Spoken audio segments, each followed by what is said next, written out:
And good evening to you all. We have a very interesting session ahead, which is of critical interest and concern to the internal audit fraternity.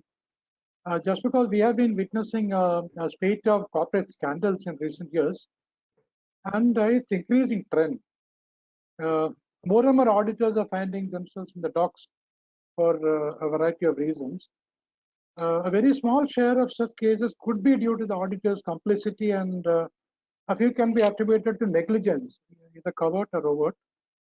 And a large number to lack of or inadequate awareness of the legal risk involved in the profession. So it is in this context that the issue of liability and indemnification assumes importance, and that is the reason why we have scheduled this session today on a day that marks the conclusion of the Internal Audit Awareness Month. Our guest this evening is Advocate Manoj Wad, a renowned name in the legal circles with over 33 years of professional experience to his credit. After his BCom honors degree from the Sriram College of Commerce, Delhi in 1984, Advocate Manoj Wad completed the LLB from the Delhi University in 1987. In 1988, he received a scholarship from Cambridge University, UK, to pursue LLM, and in 1989, an opportunity to work with Clifford Chance, one of the largest law firms in the UK. After returning to India, Manoj worked in the office of well-known lawyers like Mr. Kapil Sibal and Mr. Toli Sarabji, a former Attorney General of India, and who sadly left us all a month ago. In 1996, Manoj qualified as an advocate on record of the Supreme Court.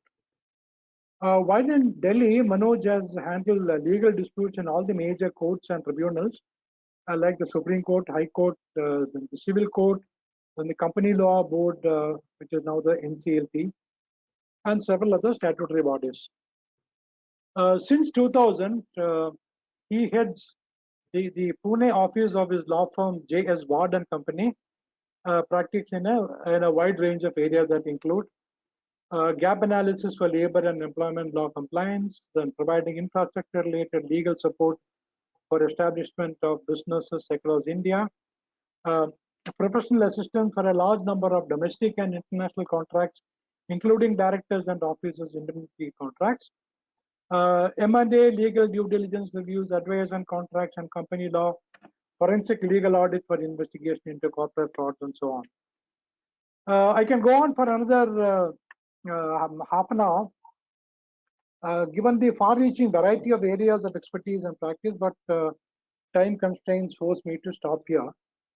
And in conversation with Manoj is Deepak Vadhavan, a name that needs no introduction. Deepak was the CEO of IIA India and is now a member of the Global Advocacy Committee of the IIA. Let me now hand over to Deepak to kickstart this interesting session. Over to you, Deepak. Thank you. Thank you, Mr. Menon. It always feels nice to be introduced by someone of your stature, a former head of internal audit at the multilateral agency ICRISAT, and with decades in different UN agencies. Thank you. This is Deepak Vadhavan, and I'm in conversation with Manoj Wad, a senior lawyer practicing in the Supreme Court. I extend a warm welcome to you, Manoj, on behalf of myself, the Board of Governors of the IIA India Hyderabad Chapter, members and invitees present today. Welcome, Manoj. Thank you, Deepak. Thank you all for inviting me here today.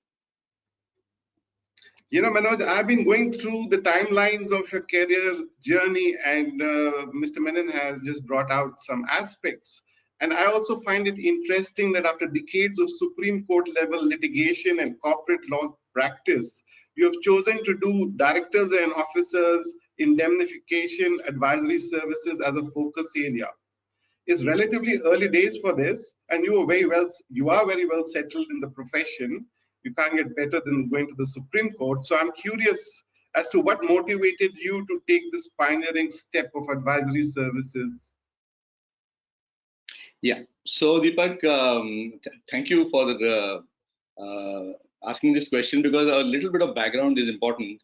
I think it was a few years ago that I heard a small interview of Mukesh Ambani, who said that his professor in college asked him that if you want to be an entrepreneur, you have to ask yourself the question, what is the problem that is you want to solve?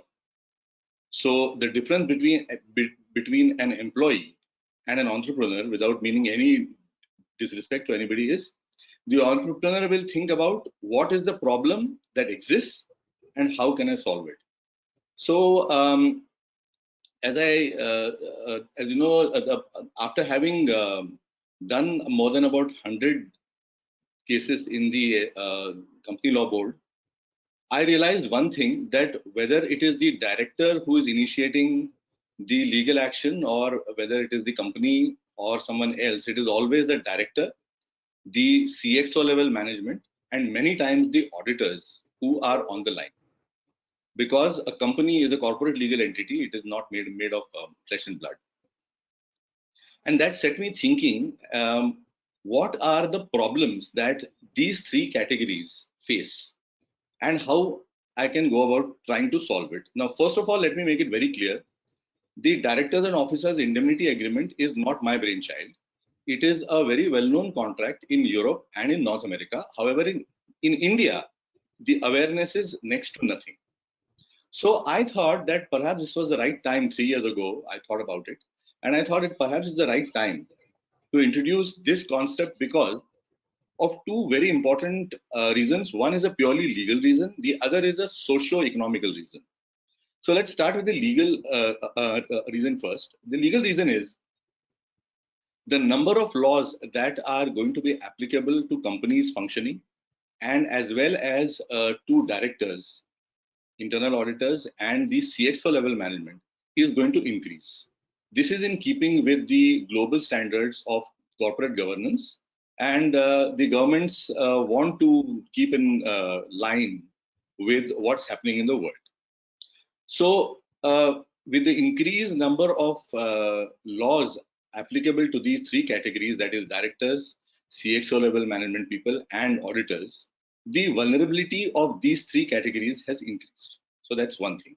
A live example of this, about which I will, time permitting, I would like to elaborate later on, is the law of PMLA, the Prevention of Money Laundering Act, which was actually introduced in 2002. But now successive governments have started using it more and more. And I see from my legal research that the number of cases after 2015, so 2015, 2016, 2017, and 18, in these 4 years, the number of cases has increased. Because the governments have realized that by use of this law, you can, the scope of the legal net, as it were, to catch the wrongdoers very broadly increases, and I will come to the reasons why. PMLA is for want of a better word, a very, very severe law. I wouldn't call it draconian, but it is very severe. And also, the dangerous part about the PMLA is that it has the reach outside India also. So if you are holding a product of crime which is outside India, you are liable no matter what role you are playing with the company. So that's one.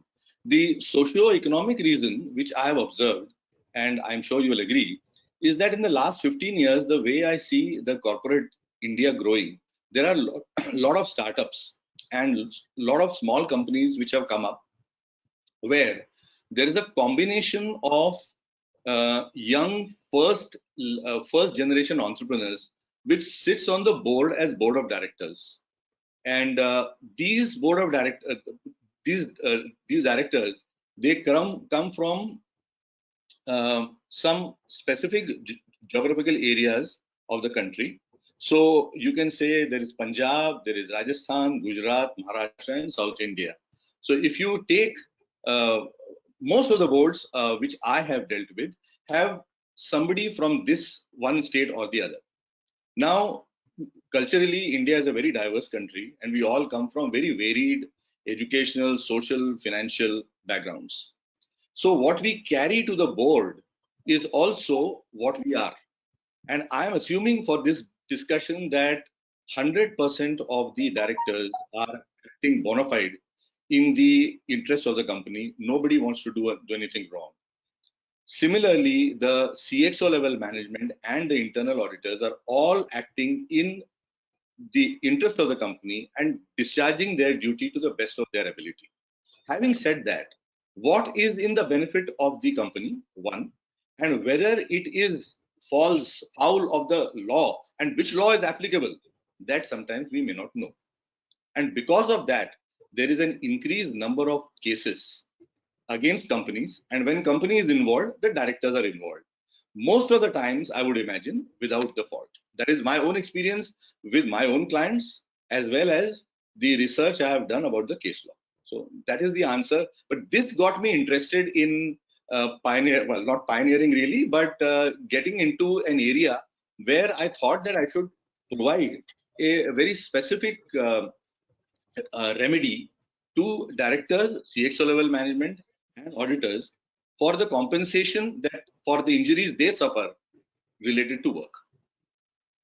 Oh, that's very interesting. You've helped us think through about how we look at our risks as internal auditors in this nowadays it's fraud-prone environment, and there is so much of management fraud happening. Also, there is this volatile, like you said, uncertain, ambiguous, environment. So, as internal auditors and other assurance providers, that got us to think a little bit as to how do we stand in terms of our liability, insurance, and indemnity. And we did a small survey, as a run-up to this interview. And I'm going to request Manoj to please give us the screen. We've got responses, not many responses. We've got 35 responses to specific questions, which we asked. 4 questions. So if I can just request Manoj to allow me to show my screen. Yes, sir. I have given you the access, sir. Thank you. Thank you. I got it. So I think you can see my screen now. Can you see my screen, Manoj? Yes, I can. Oh, yes, great. So this is a result of a SNAP survey on internal auditor insurance and indemnity. We carried out this online survey and we got 35 respondents. And the first question, of course, was that, are you aware of the, oh, I'm sorry, this has just gone out. Yeah, just give me a moment. Are you aware of the requirements of non-compliance of laws and regulations in the revised ICAI Code of Ethics? Basically, there is this international ethics standards board for accountants globally, which has got now requirements of accountants to essentially look at non-compliance of laws and regulations, and most of the major professional institutes have incorporated it in their code of ethics. In 2020 revision, the Institute of Chartered Accountants of India have incorporated the NOC-LAR requirements in our code of ethics too. And a majority of internal auditors today, their origins are from professional accountants, and especially from ICAI. So in addition to whatever liabilities we have under the various laws, we are also required to follow the code of ethics, ICAI code of ethics, most of us. And it is in line with what is expected of a professional accountant to have a sense of duty of public interest. So if there is non-compliance of laws and regulations, we are supposed to be looking and dealing with it as per the code of ethics. Now, out of the 35 respondents, 65% said that they were not aware of the NOC-LAR. That's a very large percentage, although it's a small sample size, but 65% are not aware of this requirement of the code of ethics. So that was our first observation. The second is,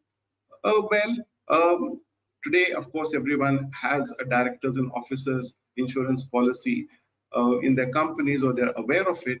But is there one in the internal auditor's favor? 71% of the 35 responses said no, and 28% said yes, the employer has taken it out for them. So again, it's a very large percentage who do not have insurance policies. Then the third aspect was, is there an indemnity agreement in your favor as internal auditors where the company will indemnify you in case of any issues as going to courts, if there's a management fraud and you are not in the wrong, so would you be indemnified? Out of which 77% said no, they don't have an agreement like that. 14% said yes, we have an agreement, but it is and it is well articulated. But 8% of the one said that it's a general in nature, the agreement, and loosely worded. Yes. So again, 77% do not have an indemnity agreement. 71% do not have a D&O insurance policy in their favor, and 65% do not know this very important code of ethics regarding NOC-LAR. Then we asked, what is your perception of personal safety while executing your role? So on a scale of 1 to 5, 5 being the highest concern level for personal safety, we found that 9% had, 7% had the highest concern, 14% had very high concern. Roughly only, I would say 23% had concern level 1 and 2. So again, over 75% had very high concern about their personal safety. Now, Manoj, in this, although the sample size is limited, but it does show a trend of replies. Absolutely. So I wanted your views actually. What acts the employer can do by themselves or the regulatory authorities require them to do to improve safety for internal auditors and assurance providers, so that any reasonable person in that role can feel free from concerns regarding legal repercussions or encumbrances and can perform their work and in an independent and objective manner in this volatile, uncertain, ambiguous, complex, and fraud-prone environment. Your views, please, Manoj. So Deepak, I would request you to keep this screen, the questions that you have put, because I might request you to shuffle back and forth because my answers are, this is beautiful. I think these questions are very articulate and very incisive, and never mind the sample size. These are very, very important factors which I wanted to discuss in any case, but you have very nicely put them in perspective. So let me start with so first of all, what is the basis of D&O, that is directors and officers indemnity agreement? Now it is called a directors and officers indemnity agreement, but the way I have drafted this agreement for my clients, it can very easily be adapted to cover the risks of the internal auditors or auditors very easily. Okay, what is the basis? The basis is this.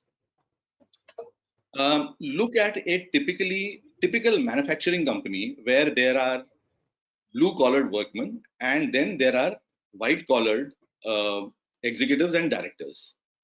So the day a blue-collar workman joins a manufacturing company and starts working, he is covered by a law which compulsorily makes the company compensate him for the injuries he suffers related to work. Now, for a blue-collar workman who works on a shop floor with his hands or sometimes his legs, the injuries suffered are cuts and burns, then there is amputation of hands or feet, or there is death. Now, for these injuries, depending on the number of years that he is employed with the company, there is a proper tariff and he is paid a substantial sum as compensation for the injuries that he may suffer. Shift to now the top two echelons and include in that the third echelon of the internal auditors.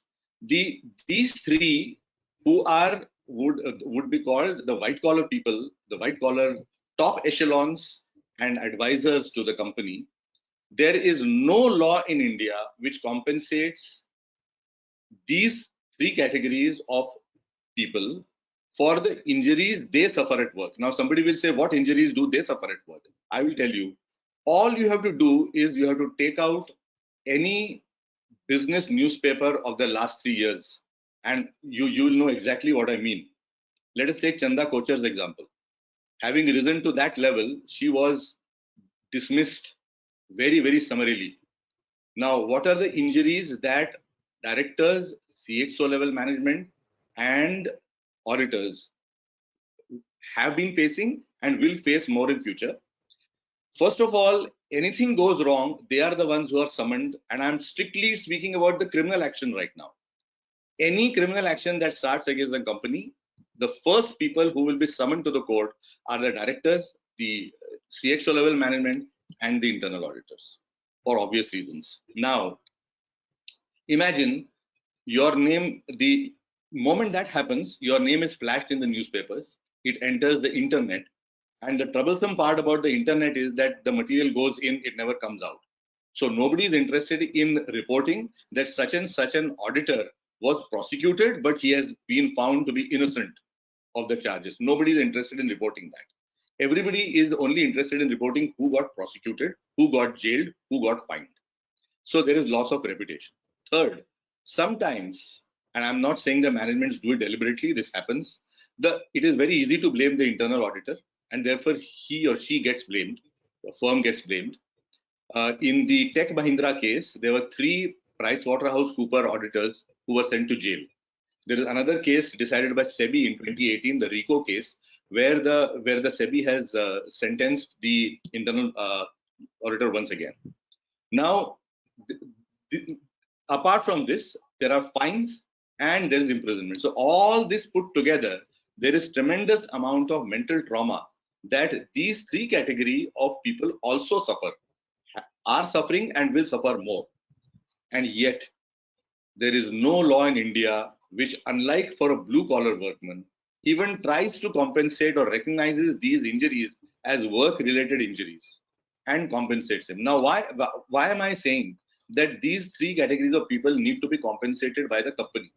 The logic is very simple, that the board of directors and the CXO level management people are working for 10 to 12 hours for the company. They are not doing their own work. Similarly, the internal auditor is using all his skills and hard work in the benefit of the company. Therefore, if there is any criminal litigation involving the company, and because of which the board of directors, the management, and the auditors get embroiled in such criminal litigation, it is the duty of the company to make sure that these 3 people are compensated for all the sufferings that they go through, which I have just named. Now, this is a well-known concept in Europe and in North America. Directors and well-known audit firms demand it as a matter of right before they start the work with the company. That if you want us as a director, if you want me as a senior manager, if you want me as an auditor, please cover me by a D&O indemnity agreement, which is an agreement between the individual auditor or the director and the company. It has nothing to do with D&O insurance. So having made this concept clear about what is a D&O agreement is an agreement or a contract between one individual who is acting for the company in the capacity of the director or manager or internal auditor and the company itself. And it's a far broader agreement which protects people not only when they are employed or when they are directors or when they are auditors, but also for a period thereafter, because your liability can continue even if your contract with the company gets ended. That is the basis for a D&O indemnity agreement. D&O insurers, unfortunately, and I'm not casting any aspersions on the insurance business as such, I'm just telling you the difference. D&O insurance is a contract between the insurance company and the company where you are a director, manager, or an internal auditor. And you are not a party to that insurance contract. And I have reviewed all the major insurance policies in the market going on just now. And after that, I'm making this statement that you are not a party. You are covered as a beneficiary. Internal auditors are not, because they are the D&O insurance relates to employees. Most of them relate to only employees. If you are an outside consultant and internal auditor. Unless you are an employee, you are not covered. So an outside consultant will not be covered. That's 2. Number 3, the directors and officers, the DNO insurance has a lot of disclaimers where the insurance company is making it very clear that we will not cover the person concerned for the following reasons. Now, logically, no insurance company can survive unless the number of disclaimers is high. Okay, by definition, if the insurance company starts paying every claim, then it cannot do business. Now, what are the kind of disclaimers that the DNO insurance company has? 1, if there is mental trauma, you will have to go to a psychiatrist, which we recommend with our prior approval. If you don't do that, we will not pay the fees that you have paid. But there is no compensation for mental trauma as such. Number 2, we will not pay for litigation expenses unless you go to a lawyer that we choose for you, and we will decide whether to compromise the case or not. So you don't have a choice of a lawyer that you need. Now we know that in today's world there are specialist lawyers, and the position at which the director, the senior management, or the auditor is working, the choice should be given to these people to decide which lawyer they want to go to. But no insurance company allows that. Third, if there is prior litigation, that means before you join, we will not cover you. But the point is that the effect of that litigation can visit you even after you join in any of these capacities. Fourthly, most importantly, no insurance company is willing to cover you after your contract with the company comes to an end. So if you're no longer a director, they will not cover you. If you're no longer a senior management, they will not cover you. And if you're no longer an auditor, they will not cover you. Whereas your liability continues. Okay. So like this, there are disclaimers. DNO insurance is a financial cushioning for the company. It is not a matter of comfort for the individual.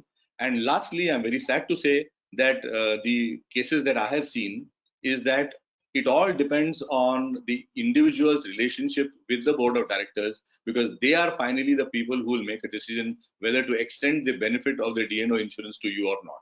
And God forbid, if you have rubbed the board of directors on the wrong side for any reason, there is a very strong possibility, and this has happened in front of me, that you will not get the benefit of the insurance. So that now, Deepak, if you could go back to your first slide about the non-compliance. Yes. Now, this is a very, very important issue. The directors and officers indemnity agreement, which I draft, has only 2 exceptions. 2 exceptions where the company can say that we will not compensate you, Mr. Auditor, we will not compensate you for the injuries that you have suffered, namely, you have been called to court, you have hired a lawyer, there is loss of reputation, you have lost the license to practice, you have been fined or you have been jailed, but we will not cover you. Why? Because you did not comply with the non-compliance of laws, regulations clause. If you have breached the code of ethics that the professional body like the ICAI has mandated for you, that you have to follow this code of ethics, then the company is fully within its rights to say that we will not compensate you. So this clause becomes fundamentally important to all my auditor friends who are listening to me. Okay, that's one. Second clause, the second exception to my DNO agreement is that if you have done something which is so patently illegal that you don't need to be a lawyer to understand that, so hit and run, bribery of a police, of a government officer, anything that can be traced to you, which everybody knows is wrong, and you have done it, then the company will be fully within its rights to deny you. But for these 2 exceptions, my DNO agreement, indemnity agreement, covers all other instances regardless. So that becomes very, very important. So thank you for clarifying, Manoj, the differences between DNO insurance and internal auditor indemnity agreement. Very useful. And for those viewers who have signed in just now, we are in conversation, having an audit chat with Manoj Wad, Supreme Court lawyer, on the issue of internal auditor liability, insurance, and indemnity. This is part of the IIA Hyderabad-MPW Internal Audit Dialogue series for educational and general awareness purposes only. I'd like to mention at this point that in case you wish to act on any thoughts arising of the discussion, do take professional legal opinion before acting. We disclaim any responsibility. And going forward, please roll in your questions in the chat box, which we will take up from time to time. And now, Manoj, this is really serious stuff. But before that, tell us, how did you go to, how was your initial education, and especially your full scholarship to Cambridge, and how was the experience working there in a global environment? Right. Going to Cambridge was a life-changing experience, because you realize that even though I was one of the top 5 in my class when I was doing my LLB, it didn't mean much, because when I went to Cambridge, I realized that there were 110 of us who were all in the top 5 from the class. So you rub shoulders with the brightest in the world. There are students from probably 57 to 60 countries. You learn a lot about the legal education that is imparted in the US as compared to the UK, and then again in India. There is a tremendous work ethic. My 6 months with Clifford Chance were fantastic, because I came to know the importance of why large companies in Europe and America have been, I think, for the last probably 100 years, they have been consulting lawyers before they sign contracts. When I, on the lighter side, when I joined the profession, I was still in the generation of lawyers who became litigation lawyers. So everybody, all my friends used to say, "Ki ab tu court mein jaake ladega." So the point is that the image of a lawyer, that he only stands up in the courts and fights, that is a very outdated image. For the last 22 years that I've been in Pune after I moved from Delhi, I have consciously reduced my litigation practice to something very specific, and where I think it needs very special kinds of skills. But I have concentrated more on the corporate, so drafting and debating of contracts, due diligence reviews, acquisitions and mergers, giving opinions on complicated legal issues. Of late, I've also started doing investigations, because a lot of multinationals which are in Maharashtra, they sometimes like an independent lawyer to inquire into the misdeeds of a particular employee. It can be the managing director, it can be somebody subordinate to him, anything. I bring a sense of impartiality and fairness to the inquiry. My father was a judge of the High Court of Delhi from 79 till 92, and my father-in-law was a judge of the Supreme Court. So I have to protect two names. I work with the work ethics of which will suit that, and I think that has got me a lot of confidence from my foreign clients, who understand that I also believe that you don't need to bribe government officers in order to get the work done. So it has stood me in very good stead, and yeah, I'm happy that I am. Well, Manoj, you laid it out very clearly that there is no protection if you do not follow your professional institute's code of ethics. And also, another aspect which is always in everyone's mind is that how do you differentiate what would the difference between negligence and connivance can be a matter of interpretation in a gray area. Now, during an investigation on a large management fraud, a common question is, where was the internal auditor? After all, he or she is supposed to be reviewing and giving assurance on risks and related controls on a continuous basis.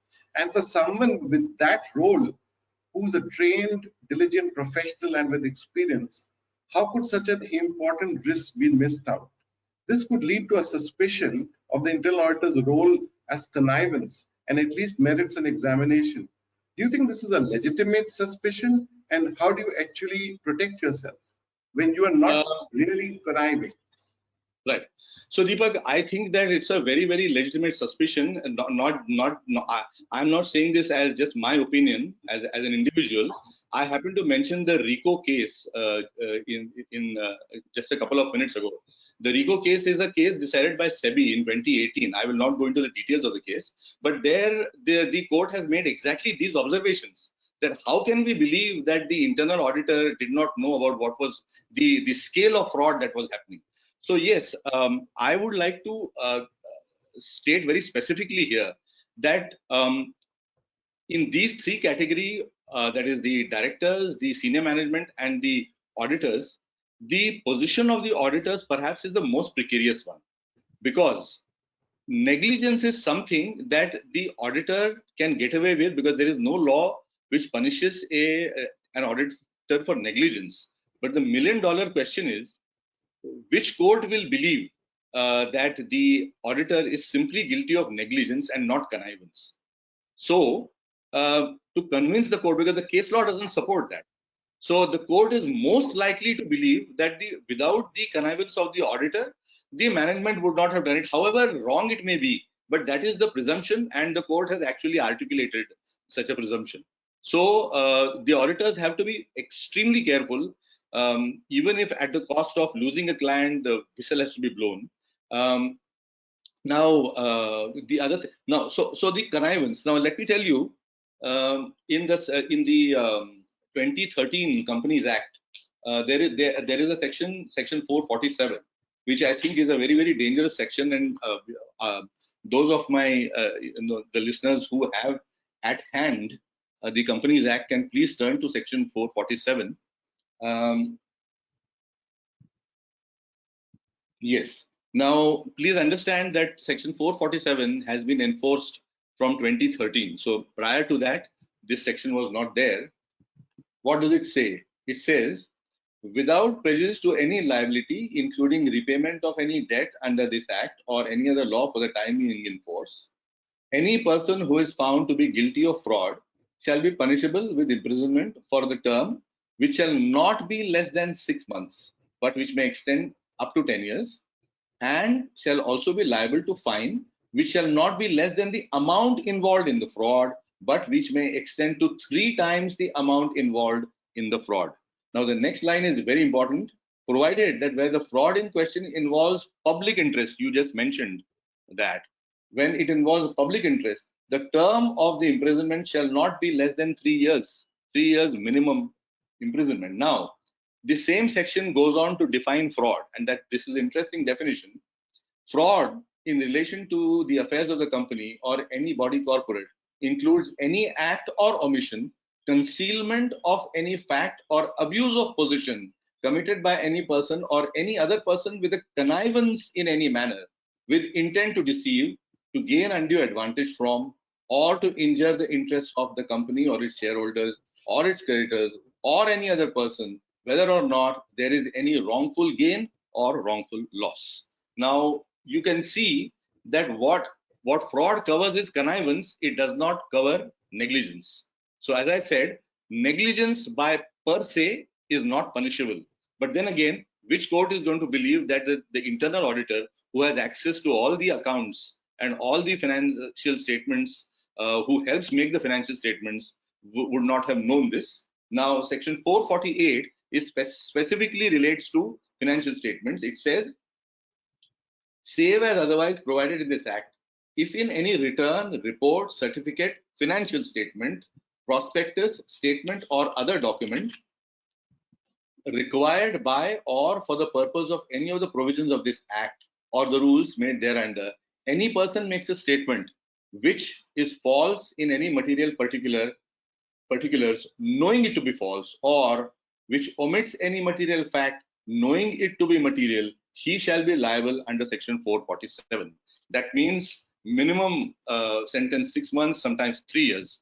Now, to make matters worse, and I'm not trying to scare anybody, I'm just telling you the truth as it is that the Prevention of Money Laundering Act in the schedule has now added section 447 of the Companies Act, which means that the moment you are found guilty of section 447 of the Companies Act, you can lose your license to practice, you can be removed as an auditor, which is all very well, but you can be convicted, jailed, and the product of the crime can be attached. It is very difficult to get bail if the Prevention of Money Laundering Act is applied to you.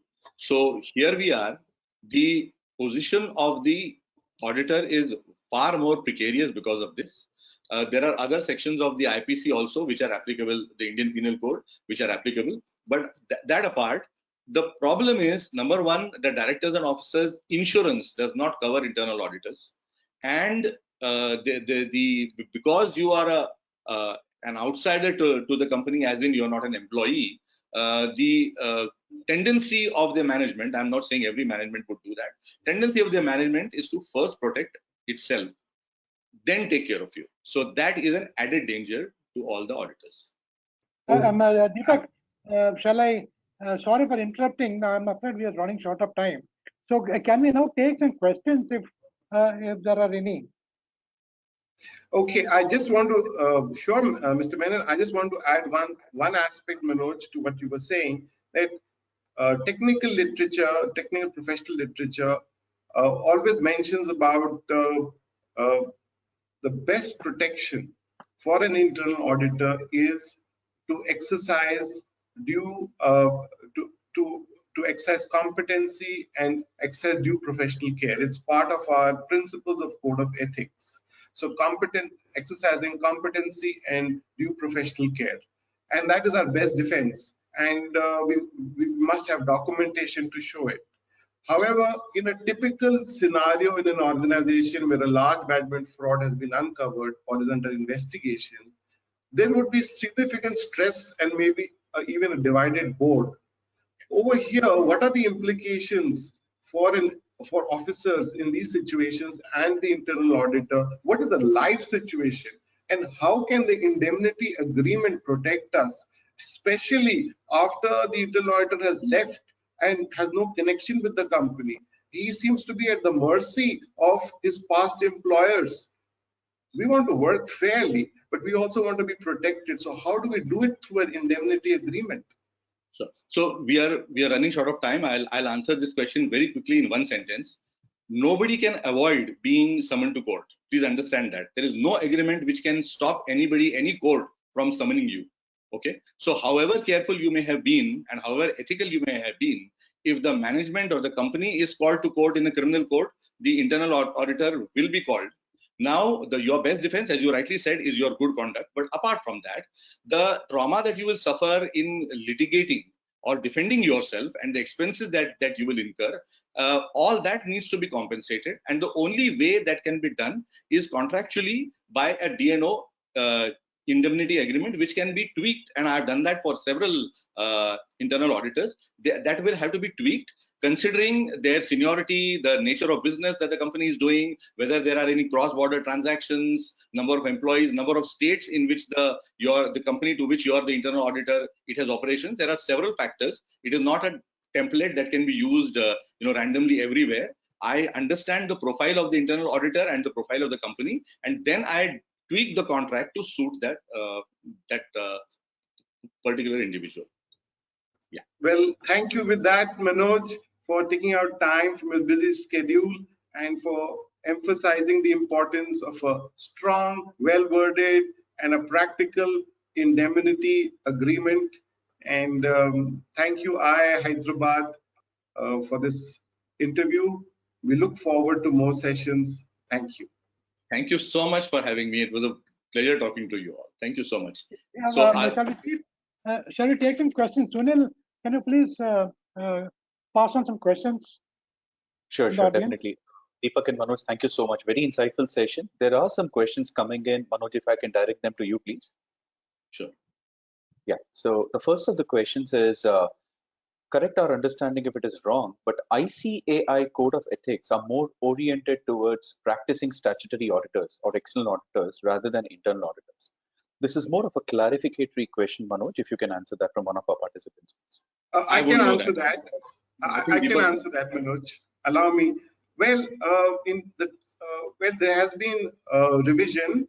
Please go through it, and it is that this particular section which I talked about in NOC-LAR, I think, if I'm not mistaken, 260 is applicable for chartered accountants who are in service, and I think 360, section 360 is applicable for chartered accountants who are in practice. But you can check this up, and NOC-LAR is applicable today as per ICAI for public listed companies. You've got to comply the provisions of NOC-LAR for public listed companies. I would just like to add here, Sunil, just one comment here very quickly, that even if you are acting as an independent director, as an expert, sitting on a publicly listed company, you are as vulnerable as an executive or a non-executive director. Perfect. Thank you so much, Manoj and Deepak. Very quickly, the next question. Now, there's an intent as a word referred to in Section 447, Manoj, of the Companies Act. How do you decide on the word intent? As I said, I can go on with the case law where how the courts have termed it. You see, intent is what we call it's called mens rea, the guilty intention. The guilty intention is deciphered from the facts of the case. In most of the cases I have seen the courts, there is a presumption which is against the internal auditor. Where there is a corporate fraud, the presumption is that how could you not have known? So the intent is there. So the intent can be passive or active. Passive is you knew that something wrong was happening, but you intentionally, with an intent, guilty intent, let it happen because you were promised some benefit. The other is the more dangerous. You actively participated in forging, manipulating the accounts, the electronic signature, whatever else, the electronic record, and you actively participated in the fraud. So intent can be passive or it can be active, and it is derived from the facts of the case. But the presumption mostly is against the internal auditor. That is why I made a statement that the position of the internal auditor is more precarious than the board or the management. Brilliantly articulated, Manoj. Thank you so much. And thank you to all the participants and Manoj, Deepak, a wonderful session. On behalf of Vizag Audit Club and Hyderabad Chapter, a special thank you to both of you. Thank you so much. It's a pleasure to have all of you. Thank you so much. And there was still a technical issue continuing with our second speaker, Vijay. With that said, in the interest of time and to be respectful of all the participants and their time, we would defer that technical IT session to some other date. With that said, I will hand it over now to Tinku. And Tinku, over to you, please. Thank you.